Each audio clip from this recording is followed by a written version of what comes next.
pour être réguliers, c'était compliqué pour eux. Maintenant, on voit que quand ils rentrent dans ces compétitions, même quand on les voit un peu moins bien, les grosses équipes, elles sont là à la fin. Donc le Sénégal, ils seront là, public, pas public. Ils ont été au stade des Martyrs. Ils n'ont pas été inquiets. Ils sont costauds. C'est du 50-50. Nous, on aura peut-être 51 avec le public. S'ils sont aussi bons qu'en demi et en quart, peut-être qu'on montera à 55. Mais en tout cas, ça sera ni facile pour eux ni pour nous. Et j'espère que la meilleure équipe... umutoza w'ikipe ya Maroc Walid Regragui aravuga ati dufite igitutu kubera ko twinjiye muri iyi competition twitezweho byinshi kandi turi mu rugo ariko na Senegal nayo irebemereye yatwaye igikombe iheruka gutwara igikombe nayo nk'ikipe ikomeye iba yiteho byinshi ndizera ko rero aza kuba ari umukino ukomeye kandi ndizera ko ikipe nziza ariyo iza gutsinda gusa amahirwe yacu ndetse n'aya Senegal byakabaye 50-50 ariko kubera turi mu rugo tukinira imbere y'abana bishobora kuba 51 kuri twebwe andi ari ya Senegal.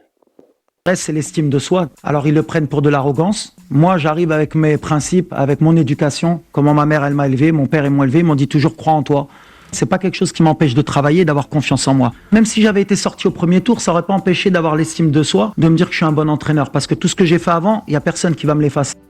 Umutoza wa Maroc aravuga ati benshi arafata nkaho niyemera cyangwa nirata ariko ntago ariko bimeze niko narezwe ababyeyi banjye bambwiye ko ngomba kwigirira icyizere iyo mpamvu rero niyo tuba twaravuyemo mbere cyangwa twaviramo final nta wambuza kuba ukomeze kubera ko uzasiba ibyo nakoze mbere.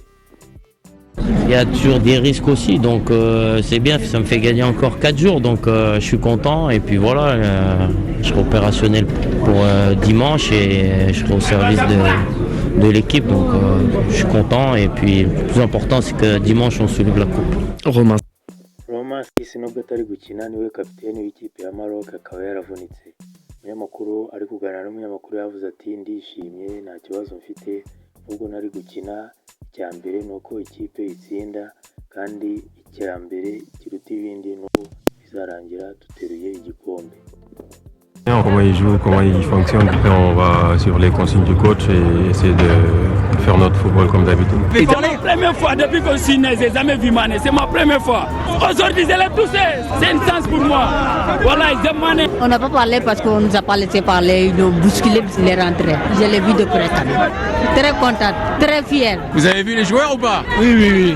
Sadio Mané, Nicolas Jackson, Kalidou Koulibaly et tout ça. Oui, j'ai vu la majeure partie des joueurs, mais j'ai pas vu Sadio Mané.